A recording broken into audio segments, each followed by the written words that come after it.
السلام علیکم meat class بیٹا، مجھے امید آپ سب خیریت سے ہوں گے۔ جیسا کہ آپ کو معلوم ہے کہ ہمارا سبق چلا تھا حقوق العباد کے متعلق۔ ہم اس کے مشقی سوالات کر رہے تھے بک کے پیج نمبر 57 پہ۔ ہم نے جو ہے وہ 7 سوالات کل کر لیے تھے۔ آج جو ہے وہ ہم 8ویں سوال سے اپنے سبق کا آغاز کرتے ہیں۔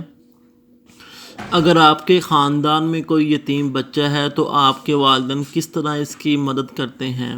تو یہ جو ہے جواب آپ نے اپنے سے خود سے کرنا ہے، یا میں اس کی تصویر آپ کو سینڈ کر دیتا ہوں، اسی کے مطابق آپ نے اس سوال کو کر لینا ہے۔ نمبر 9 ہے مسافر کی خدمت کے آداب بیان کیجیے۔ مسافر کی خدمت کے آداب بیان کیجیے، تو یہ والا جواب ہے اس کا، مسافر کی خدمت کے آداب۔ یہ سارے 6 کے 6 آداب اس سوال کا جواب ہے۔ اسی طرح آپ نے بک کے اوپر اس سوال کا نشان لگا لینا ہے۔ اس طرح جو ہے وہ سوال نمبر 10 ہے، خالی جگہ پر کریں۔ ہمیں چاہیے کہ یتیم کے مال و جائیداد کی حفاظت کریں۔ ناسمجھی کی عمر میں یتیموں کے مال ان کے حوالے نہ کرو۔ یتیموں آئے گا یہاں پر۔ مسافر کے کھانے پینے کا انتظام فوری طور پر کرنا چاہیے۔ کھانے پینا آئے گا یہاں پر۔ ابن سبیل کے معنی مسافر، یعنی ابن سبیل کے معنی ہیں مسافر ہیں۔ اسلام نے خاوند کی میراث میں سے بیوہ کا باقاعدہ حصہ مقرر کیا، یہاں پر حصہ آئے گا۔ سوال نمبر 11 ہے، درست جواب پر ٹک کا نشان لگائیں۔ حضرت عبداللہ بن عمر رضی اللہ تعالیٰ عنہ اکثر ساتھ بٹھائے بغیر کھانا نہ کھاتے تھے۔ یتیم کو قرآن نے معذوری کی بنا پر حقارت امیز معنی فرمائے ہیں۔ القاب، معذور انسان دراصل ہوتا ہے بے بس۔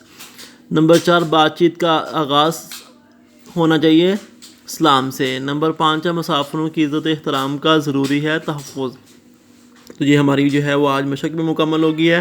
آپ نے یہ دونوں سوالات، یعنی سوال نمبر 10 اور 11 بک کے اوپر حل کر کے ان کو یاد کرنا ہے، اور بقیہ مشق کو مکمل آپ نے جو ہے وہ اچھے طریقے سے یاد کرنا ہے۔ ہاں، اس سوال کا جواب میں آپ کو اس کی تصویر سینڈ کر دیتا ہوں۔